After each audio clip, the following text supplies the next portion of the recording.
পঞ্জিকার তিথি অনুযায়ী শারদীয় দুর্গোৎসব পালিত হচ্ছে রাজ্যে, কিন্তু উৎসবের পরিবেশ ও পরিমণ্ডল কোথায়? উৎসব উদযাপন ও উপভোগ করতে প্রয়োজন আর্থিক সঙ্গতি।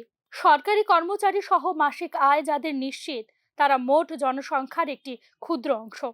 বিরাট অংশের মানুষই হচ্ছেন অনিশ্চিত দৈনিক আয় উপায়ের উপর নির্ভর। এক্ষেত্রে সরকারের ভূমিকা গুরুত্বপূর্ণ। গ্রামে রেগা, শহরে টুয়েব, সরকারের বিভিন্ন উন্নয়নমূলক দপ্তরের বছরব্যাপী কাজের মাধ্যমে গ্রাম ও শহরের শ্রমজীবী মহিলা ও পুরুষদের দৈনিক আয়ের সুযোগ সৃষ্টি করতে সরকারকেই বিশেষভাবে ভূমিকা নিতে হয়।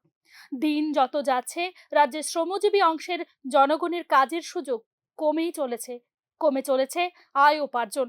এই পরিস্থিতিতে শ্রমজীবী মানুষের কাছে উৎসব উপভোগের সুযোগ কোথায়? তবে এবারের অভূতপূর্ণ বন্যা অনেকটাই মরার উপর খাড়ার ঘাড় মতো। হাজার হাজার মানুষের ঘর বাড়ি নিশ্চিহ্ন, ফসল সহ আয়ের অন্যান্য উৎসগুলো ধ্বংস হয়ে গেছে বন্যায়। মাথা তুলে দাঁড়াবার মতো আর্থিক সহায়তা এখনো পায়নি বিপর্যস্ত পরিবারগুলো। ত্রিপুরার মতো রাজ্যের একার পক্ষে এই বিরাট দায়িত্ব প্রতিপালন করা কঠিন। অবশ্যই এ কাজে এগিয়ে আসতে হবে কেন্দ্রীয় সরকারকে। এই পরিস্থিতিতে বন্যা বিধ্বস্ত লক্ষ লক্ষ মানুষের জীবনে উৎসবের ছোঁয়া লাগার সুযোগ আদৌ আছে কিনা তা নিয়েই উঠেছে প্রশ্ন। অর্থনৈতিক সমস্যা দীর্ণ এই জটিল পরিস্থিতির পাশাপাশি চলছে একের পর এক সামাজিক সংহতি বিপন্ন করার দুষ্ট চক্রান্ত। চলমান এই বেদনাদায়ক পরিস্থিতি ও কি উৎসবের পরিমণ্ডল সৃষ্টিকে সহায়ক প্রশ্ন উঠছে তা নিয়েও।